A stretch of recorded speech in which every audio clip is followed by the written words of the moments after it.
Hello बच्चों। आज बच्चों हम डिसोल्यूशन चैप्टर की कुछ इलस्ट्रेशन देखने वाले हैं। देखते हैं बच्चों ये इलस्ट्रेशन हमसे क्या पूछता है। तो बच्चों अनिल, भानु और करम तीन पार्टनर्स है फर्म में जो प्रॉफिट शेयर करते हैं 3:1:1 की रेशियो में। 31 मार्च 2024 को बच्चों उन्होंने डिसाइड करा है कि वो अपनी फर्म को डिसॉल्व करना चाहते हैं। और बच्चों इस डेट पे हमें उनकी बैलेंस शीट दे रखी है जिसमें बच्चों लायबिलिटी साइड हमारे पास क्रेडिटर्स है, मिसिस करम का लोन है और बच्चों अनिल का लोन है और कैपिटल अकाउंट का बैलेंस दे रखा है। एसेट साइड में बच्चों हमारे पास कैश है, सैलरी डेटर्स है और उस पर बच्चों प्रोविजन भी क्रिएट कर रखी है। आगे बच्चों स्टॉक है, फर्नीचर है, कंप्यूटर है और सन्ड्री एसेट्स है। आगे देखते हैं बच्चों। तो बच्चों हमें आगे बता रखा है कि पार्टनर्स के बीच में एग्री हुआ है। फर्स्ट पॉइंट में बोला है कि बच्चों अनिल कंप्यूटर लेके जाएगा बुक वैल्यू पे अपने लोन के सेटलमेंट में। ठीक है बच्चों, जो उसने लोन दिया था अब बच्चों इसके बदले वो कंप्यूटर लेके जाएगा। सेकंड पॉइंट बच्चों बोला है कि अनिल फर्नीचर लेके जाएगा इतनी वैल्यू पे, डेटर्स लेके जाएगा बच्चों 2 लाख रुपीज के इतने अमाउंट पे और बच्चों क्रेडिटर्स को भी वो पे करेगा 60,000 के क्रेडिटर्स से, उनको बच्चों अनिल पे करेगा। थर्ड पॉइंट बच्चों बोल रखा है कि स्टॉक का बच्चों 50% पार्ट तो भानु ने ले लिया था इतने अमाउंट पे और बच्चों जो रिमेनिंग स्टॉक बचा था उसमें से बच्चों 10% नॉट सेलेबल था, मतलब बच्चों खराब हो गया होगा या बच्चों उसकी अब सेल नहीं हो पा रही थी। तो बच्चों 10% की सेल नहीं हो पा रही थी और बच्चों 10% और हटाने के बाद जो बैलेंस बचा था उसको बच्चों रियलाइज करा गया है 110% के अमाउंट पे। ठीक है बच्चों।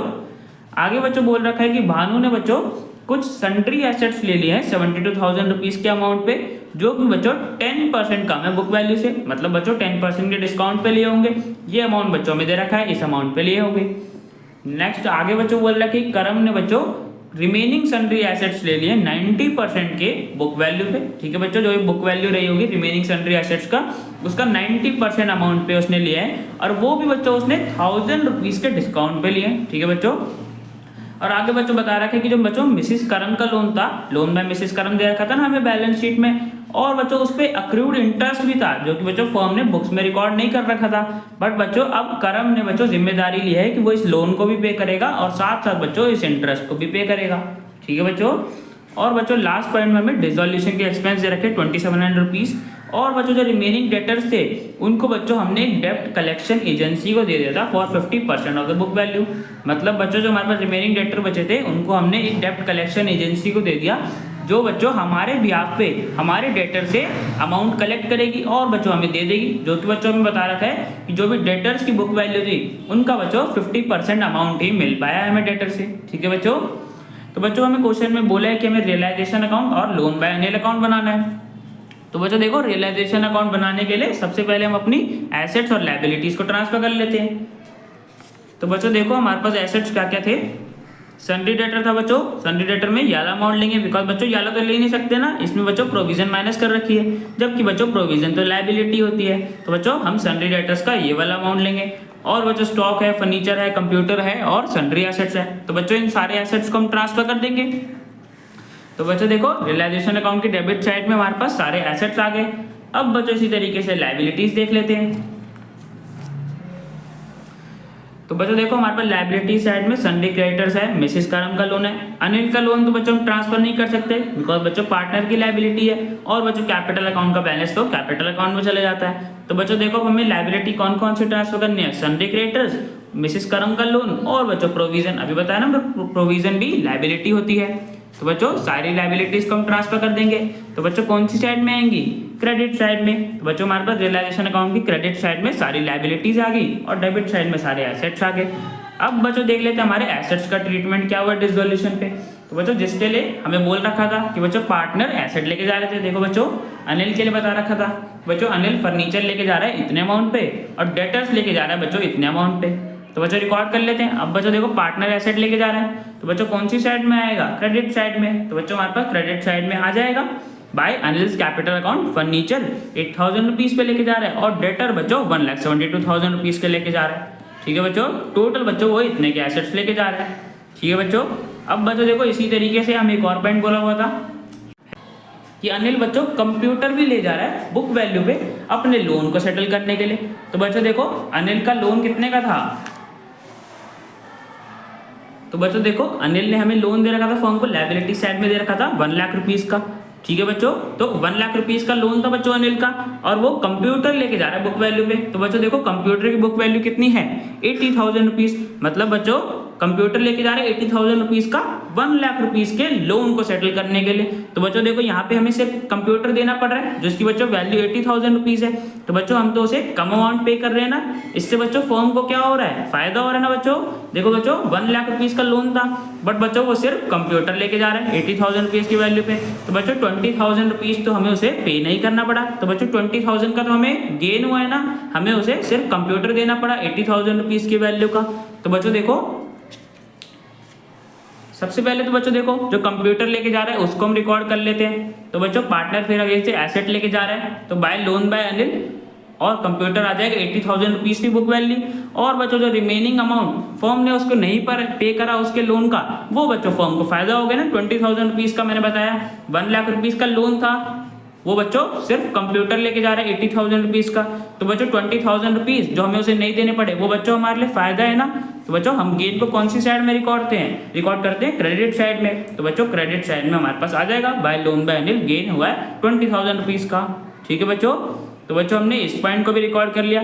अब बच्चों देखो भानु लेके जा रहा था कुछ एसेट्स जिनके लिए बच्चों ने बता रखा था कि बच्चों वो स्टॉक लेके जा रहा था 50% भानु 40,000 रुपीज की वैल्यू पे, और बच्चों कुछ सन्ड्री एसेट्स लेके जा रहा था 72,000 रुपीज के वैल्यू पे। तो बच्चों इसको भी रिकॉर्ड कर लेते हैं। तो बच्चों अगेन क्रेडिट साइड में आ जाएगा by Bhanu capital account, stock 40,000 rupees पे लेके जा रहा था, और बच्चों सन्ड्री एसेट्स लेके जा रहा था 72,000 रुपीज 1,20,000 रुपीज के वैल्यू पे। ठीक है बच्चों, अब बच्चों आगे देखते हैं। तो बच्चों आगे हम बता रखा था कि करम भी बच्चों एसेट्स लेके जा रहा था, उसके लिए बच्चों क्या बोला था कि वो रिमेनिंग सन्ड्री एसेट्स लेके जा रहा था। मतलब बच्चों जो भानु ने ले लिया उसके बाद बच्चों जो बैलेंस बचा वो बच्चों वाले सन्ड्री एसेट्स लेके जा रहा था 90% के वैल्यू पे। ठीक है बच्चों, तो बच्चों देखो सबसे पहले हमें बैलेंस निकालना पड़ेगा कि बच्चों भानु के ले जाने के बाद कितना बैलेंस बचा, तभी तो बच्चों हम 90% निकाल पाएंगे ना उस अमाउंट का। तो बच्चों देखो हम इस वाले अमाउंट के माइनस नहीं कर सकते टोटल एसेट्स में, बिकॉज बच्चों क्या है भानु बच्चों खुद 10% के डिस्काउंट पे लेके जा रहा था। तो बच्चों हमें क्या चाहिए, हमें तो सन्ड्री एसेट्स की बुक वैल्यू पता करनी है। मतलब बच्चों किस बुक वैल्यू पे भानु लेके गया था एसेट, अगर बच्चों हमें वो पता चल गया तो बच्चों हम टोटल जो होगा हमारे पास सन्ड्री एसेट्स का उसमें से बच्चों माइनस कर देंगे। तो बच्चों हमारे पास आ जाएगा करम का ना कि बच्चों करम कितने बैलेंस सन्ड्री एसेट्स लेके जा रहा होगा। तो देखो बच्चों 72,000 रुपीज बच्चों को लेके जा रहा है 10% के डिस्काउंट पे। मतलब बच्चों अगर हमारे पास टोटल सन्ड्री एसेट्स 100% है उसमें से बच्चों वो 10% के डिस्काउंट पे लेके जा रहा है। तो बच्चों ये अमाउंट हमारे पास कितना हो गया 90% हो गया ना बच्चों, 10% का डिस्काउंट माइनस कर दिया तो बच्चों ये हो गया हमारे पास अमाउंट 90%। मतलब बच्चों जो 90% होगी बुक वैल्यू की वो बच्चों इतना अमाउंट होगा ना। हमें क्या बोला है कि 10% के डिस्काउंट पे लेके जा रहा है, तो बच्चों वो 90% की वैल्यू पे लेके जा रहा होगा ना, और जो कि बच्चों ये अमाउंट होगा। तो बच्चों देखो हमें क्या निकालना है, हमें 100% निकालना पड़ेगा कि बच्चों टोटल एसेट्स वो कितने बुक वैल्यू के भानु लेके गया है। तो बच्चों देखो उसके लिए क्या करेंगे, 72,000 बच्चों हमारे पास 90% वाला अमाउंट है कि बच्चों 10% माइनस करके वो इतनी वैल्यू पे लेके जा रहा है। बट हमें क्या निकालना है कि बच्चों जो 10% माइनस करा है वो बच्चों बुक वैल्यू क्या थी, है ना बच्चों। तो देखो बच्चों 90% मैंने बता दिया, ये अमाउंट हमारे पास 90% दे रखा है। तो बच्चों अब हम इसे मल्टीप्लाई कर देंगे 100 से और बच्चों डिवाइड कर देंगे 90 से, ताकि हमारे पास टोटल पता चल जाए कि बच्चों वो किस बुक वैल्यू पे लेके गया है। मतलब बच्चों बिना डिस्काउंट के क्या थी बुक वैल्यू, है ना बच्चों। तो 100 से बच्चों हमने मल्टीप्लाई कर दिया और 90 से डिवाइड कर दिया, तो बच्चों हमारे पास बुक वैल्यू आ गई कि भानु बच्चों इतनी बुक वैल्यू के सन्ड्री एसेट्स लेके गया था, 80,000 के बच्चों वो लेके गया था। अब बच्चों देखो 10% के डिस्काउंट पे बोला है तो हम वेरीफाई भी कर सकते हैं। 80,000 का बच्चों 10% डिस्काउंट निकालोगे तो 8,000 आएगा। मतलब बच्चों 80,000 के एसेट्स 8,000 के डिस्काउंट पे यानी बच्चों 72,000 रुपीज की वैल्यू पे लेके जा रहा था ना। ठीक है बच्चों, तो बच्चों यहाँ पे हमने अमाउंट निकाल लिया कि वो जो सन्ड्री एसेट्स लेके जा रहा है उनकी बच्चों बुक वैल्यू क्या थी, है ना बच्चों। एक बार वापस देख लो, हमें बच्चों दे रखा था कि वो जो बुक वैल्यू पे 10% के डिस्काउंट पे लेके जा रहा है वो अमाउंट बच्चों में दे रखा था कि 10% माइनस करने के बाद कितना अमाउंट आया है। तो बच्चों हमने क्या निकाला कि बुक वैल्यू क्या होगी, मतलब बच्चों जिसमें अमाउंट में हमने 10% माइनस करा है वो अमाउंट क्या था। देखो बच्चों 72,000 हमें 90% वाला अमाउंट दे रखा था, हमने क्या निकालना था, हमें बच्चों 100% निकालना था कि वो किस बुक वैल्यू पे लेके जा रहा है। तो बच्चों हमने 72,000 को 100 से मल्टीप्लाई कर दिया और बच्चों 90 से डिवाइड कर दिया, तो बच्चों हमारे पास आ गया 80,000। मतलब बच्चों वो इस बुक वैल्यू पे लेके जा रहा था और इस पे 10% के डिस्काउंट पे लेके जा रहा था, है ना बच्चों। तो देखो बच्चों यहाँ पे पता चल गया कि भानु बच्चों सन्ड्री एसेट्स को कितनी बुक वैल्यू पे लेके जा रहा था, 80,000 रुपीज की बुक वैल्यू पे। अब बच्चों हमें क्या निकालना है कि रिमेनिंग सन्ड्री एसेट्स कितने होंगे, वही तो बच्चों करम लेके जाना है ना। तो बच्चों रिमेनिंग सन्ड्री एसेट्स कैसे निकालेंगे, टोटल में से बच्चों जितना भानु लेके जा रहा था बुक वैल्यू पे उतने बच्चों माइनस कर देंगे। तो देखो बच्चों हमारे पास बैलेंस शीट में दे रखा था सन्ड्री एसेट्स का टोटल 1,70,000, उसमें से बच्चों 80,000 की बुक वैल्यू के भानु लेके जा रहा था, इसलिए बच्चों हमने 80,000 रुपीज निकाला ना यहाँ पे, ताकि हमें बुक वैल्यू पता चल जाए कि वो एसेट्स कितनी बुक वैल्यू पे लेके जा रहा है। मतलब बच्चों डिस्काउंट का अमाउंट हटा दें तो वो कितनी बुक वैल्यू पे लेके जा रहा है ना बच्चों। तो टोटल बच्चों हमारे पास इतना था, उसमें से 80,000 की बुक वैल्यू के भानु ले गया, तो बच्चों रिमेनिंग कितना बच गया, 90,000 रुपीज। अब बच्चों चंदू या बच्चों देखो चंदू बच्चों यहाँ पे इन्होंने मिस प्रिंटिंग दे रखी है, यहाँ पे बच्चों क्या आना चाहिए था, करम आना चाहिए था ना बच्चों। यहाँ पे क्या बोला है कि करम लेके जा रहा है रिमेनिंग सन्ड्री एसेट, तो बच्चों यहाँ पे कोई प्रिंटिंग मिस्टेक होगी। यहाँ पे बच्चों जो बैलेंस बच रहा है वो करम लेके जाएगा, तो बच्चों करम कितना लेके जाएगा 1,70,000, तो बच्चों टोटल था उसमें से 80,000 भानु ले गया, तो बच्चों जो रिमेनिंग बचा था वही करम लेके जा रहा था और रिमेनिंग कितना बच गया 90,000 रुपीज, है ना बच्चों। तो 90,000 रुपीज करम लेके जाएगा। अब बच्चों देखो उसके लिए भी क्या बोला है कि बुक वैल्यू की 90% की वैल्यू पे लेके जाएगा। तो बच्चों सबसे पहले हमें इसका 90% निकालना पड़ेगा, ये तो हमारे पास बुक वैल्यू है ना। तो बच्चों देखो बुक वैल्यू कितनी थी हमारे पास 90,000, अब बच्चों वो 10% के डिस्काउंट पे लेके जा रहा है, मतलब बच्चों 90% के अमाउंट पे लेके जा रहा है। तो बच्चों 90% निकाल लेंगे कि हमारे पास बुक वैल्यू का 90% कितना आएगा।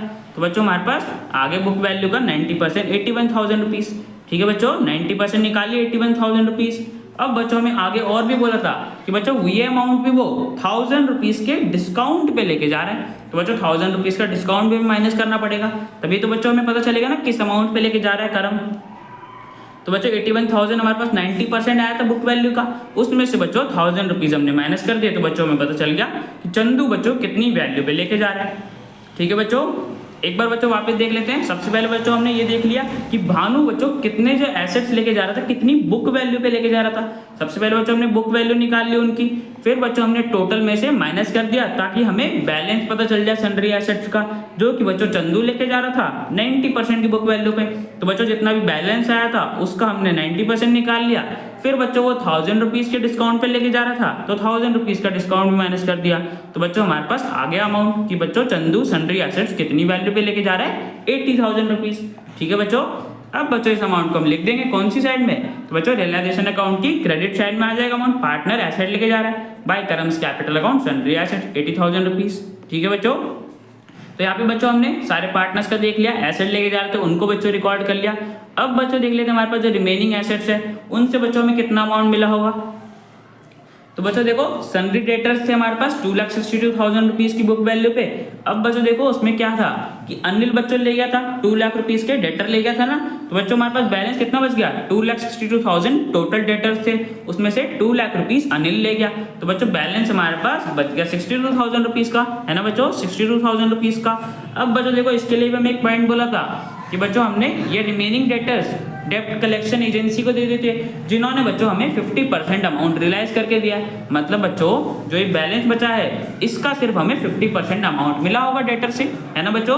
तो 62,000 बच्चों हमारे पास डेटर थे बैलेंस, उसमें से बच्चों 50% हमने निकाल लिया, तो बच्चों 50% हमें इतना अमाउंट मिला होगा 31,000 रुपीज। ठीक है बच्चों, तो जो रिमेनिंग हमारे पास डेटर थे उनसे बच्चों हमें इतना अमाउंट रियलाइज हुआ, तो बच्चों आ जाएगा क्रेडिट साइड में डेटर की बच्चों हमने रियलाइज करा है, तो बाय कैश अकाउंट 31,000 रुपीज। ठीक है बच्चों, जो बैलेंस बचा था उसका हमने 50% निकाल दिया, तो हमें अमाउंट पता चल गया। अब बच्चों देखो और क्या था हमारे पास, स्टॉक था, स्टॉक बच्चों 78,000 रुपीज का था। तो देखो बच्चों स्टॉक की बच्चों 78,000 की हमारे पास बुक वैल्यू थी, उसमें से बच्चों भानु लेके था ना 50%, हमें बोल रखा था कि 50% बच्चों स्टॉक भानु लेके गया था 40,000 रुपीज की वैल्यू पे। तो बच्चों भानु कितना लेके गया होगा 50% हमने निकाल लिया, 78,000 का 50% आ गया हमारे पास 39,000, ये अमाउंट बच्चों हमने माइनस कर दिया, तो बच्चों हमारे पास रिमेनिंग आ गया। अब बच्चों देखो उस रिमेनिंग के लिए भी हमें क्या बोला था कि बच्चों जो रिमेनिंग स्टॉक था उसका 10% पार्ट बच्चों वो नॉट सेलेबल था, मतलब बच्चों उसकी सेल नहीं हो सकती थी। तो बच्चों 10% हमें ये भी माइनस करना पड़ेगा ताकि बच्चों हमारे पास बैलेंस का स्टॉक पता चल जाए। तो बच्चों देखो हमने ये अमाउंट भी माइनस कर दिया 10%, इतने अमाउंट की बच्चों सेल नहीं हो सकती थी, इस वाला स्टॉक बच्चों खराब हो गया था, तो 3900 रुपीज का स्टॉक हमने माइनस कर दिया। अब बच्चों जो बैलेंस स्टॉक बचा है उसके लिए बच्चों में बोला हुआ था कि बच्चों वो रियलाइज हुआ है 110% की वैल्यू पे, है ना बच्चों। तो देखो बच्चों हमारे पास बैलेंस बच गया इतना, उसका बच्चों हम 110% निकाल लेंगे, ठीक है बच्चों।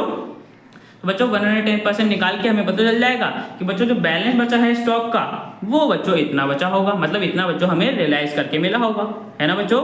तो सबसे पहले बच्चों हमारे पास स्टॉक इतने के बुक वैल्यू दे रखी थी, उसमें से बच्चों भानु 50% लेके गया था, हमने उस अमाउंट को माइनस कर दिया। फिर बच्चों 10% की स्टॉक की सेल नहीं हो पा रही थी, मतलब खराब हो गया था, तो बच्चों हमने वो अमाउंट भी माइनस कर दिया। और बच्चों जो रिमेनिंग बैलेंस बचा था उसके लिए बच्चों हमें बताया हुआ था कि उसे 110% की वैल्यू पे रियलाइज करा गया है, तो बच्चों हमने उस अमाउंट का 110% निकाल लिया, जो कि बच्चों इतना आ गया। मतलब बच्चों जो बैलेंस स्टॉक बचा है उससे हमें इतना अमाउंट मिला होगा रियलाइज करके, तो बच्चों ये अमाउंट भी आ जाएगा। बाय कैश अकाउंट स्टॉक इतना अमाउंट बच्चों हमें मिला रियलाइज करके, ठीक है बच्चों। और बच्चों बाकी एसेट्स तो पार्टनर लेके थे, फर्नीचर कंप्यूटर दोनों बच्चों पार्टनर लेके गए थे और सन्ड्री एसेट्स बच्चों पार्टनर लेके गए थे। तो बच्चों यहाँ पे हमने अपनी सारे एसेट्स का ट्रीटमेंट देख लिया। अब बच्चों लायबिलिटीज का देख लेते हैं। तो बच्चों देखो लायबिलिटीज में हमारे पास क्रेडिटर थे जो कि बच्चों हमें बताया हुआ था कि बच्चों उनको अनिल पे करेगा। तो बच्चों देखो डेबिट साइड में आ जाएगा लायबिलिटी, अनिल पे करेगा, तो to Anil capital account 60,000 rupees, ठीक है बच्चों। तो अनिल ने बोला था कि वो पे करेगा, तो बच्चों वो आ गया। ऐसे बच्चों करम ने ही बोला था कि बच्चों वो लोन बाय मिसेस करम, मतलब बच्चों उसकी वाइफ का लोन पे करेगा और जिसपे बच्चों इंटरेस्ट भी था 300 रुपीज का, दोनों ही बच्चों वो पे करेगा, तो वो भी बच्चों हम लिख देंगे डेबिट साइड में to Karam's capital account loan by Mrs Karam, तो पे करेगा 15,000 रुपीज। उसके साथ साथ बच्चों उसे इंटरेस्ट भी पे करना था, अक्रूड इंटरेस्ट 300 रुपीज का, तो बच्चों टोटल वो इतना पे कर देगा, ठीक है बच्चों। और बच्चों हमारे पास लास्ट में बताया हुआ था कि बच्चों डिसोल्यूशन में एक्सपेंसेस हुए थे 2700 रुपीज के, तो ये तो बच्चों फर्म ने पे कर दिए होंगे, तो बच्चों टू कैश अकाउंट आ जाएगा एक्सपेंसेस 2700 रुपीज, ठीक है बच्चों। तो बच्चों यहाँ पे हमने एसेट्स को रियलाइज कर दिया, लायबिलिटीज को पे कर दिया। अब बच्चों देख लेते हैं हमारे पास रियलाइजेशन में प्रॉफिट हुआ है या लॉस हुआ है। तो बच्चों देखो हमारे पास डेबिट साइड का टोटल ज्यादा आ रहा है, मतलब बच्चों रियलाइजेशन में लॉस हुआ है। कितने का लॉस हुआ बच्चों वो निकाल लेंगे, तो बच्चों हमारे पास माइनस करने पे इतने का लॉस आ रहा है। अब बच्चों इस लॉस को हम ट्रांसफर कर देंगे पार्टनर के कैपिटल अकाउंट में, तो बच्चों इनकी रेशियो थी 3:1:1, तो बच्चों इस रेशियो में हमने पार्टनर के कैपिटल अकाउंट में लॉस ट्रांसफर कर दिया, ठीक है बच्चों, इतना अमाउंट। तो बच्चों यहाँ पे हमारा रियलाइजेशन अकाउंट कंप्लीट हो गया। अब बच्चों हमें और बोला था कि लोन बाय अनिल अकाउंट भी बनाना है, तो बच्चों बना लेते हैं। तो देखो बच्चों लोन बाय अनिल अकाउंट का बैलेंस कौन सी साइड में आएगा, क्रेडिट साइड में आएगा बच्चों। लायबिलिटी थी ना, अनिल ने हमें दिया था, फर्म को दिया था 1 लाख रुपीज का, और बच्चों उसके लिए हमें क्या बोला था कि अनिल बच्चों कंप्यूटर लेके जा रहा था उसको सेटलमेंट करवाने के लिए और बुक वैल्यू पे लेके जा रहा था। तो बच्चों हमारे पास कंप्यूटर की बुक वैल्यू क्या थी 80,000 रुपीज, जिसको बच्चों हमने रियलाइजेशन अकाउंट में ट्रांसफर कर दिया, तो बच्चों डेबिट साइड में आ जाएगा। तो रियलाइजेशन अकाउंट 80,000 रुपीज का वो कंप्यूटर ले गया, और बच्चों जो रिमेनिंग बैलेंस बच गया वो तो बच्चों हमने उसे पे ही नहीं करा, मतलब बच्चों ये हमारे लिए गेन हो गया। तो इसको ही बच्चों हमने रियलाइजेशन अकाउंट में ट्रांसफर करा था ना। यहाँ पे बच्चों हमने लिखा था क्रेडिट साइड में हमें फायदा हुआ था 20,000 रुपीज का, हमने उसे नहीं पे करा था, सिर्फ बच्चों वो 80,000 रुपीज का कंप्यूटर लेके गया था। तो बच्चों टू रियलाइजेशन अकाउंट भी आ जाएगा डेबिट साइड में, 20,000 रुपीज का प्रॉफिट हमने ट्रांसफर कर दिया। तो बच्चों यहाँ पे हमारा लोन बाय अनिल अकाउंट भी क्लोज हो गया। तो बच्चों हमने दोनों अकाउंट बना दिए, तो ये क्वेश्चन बच्चों हमारा कंप्लीट हो गया। अब बच्चों मिलते हैं नेक्स्ट वीडियो में।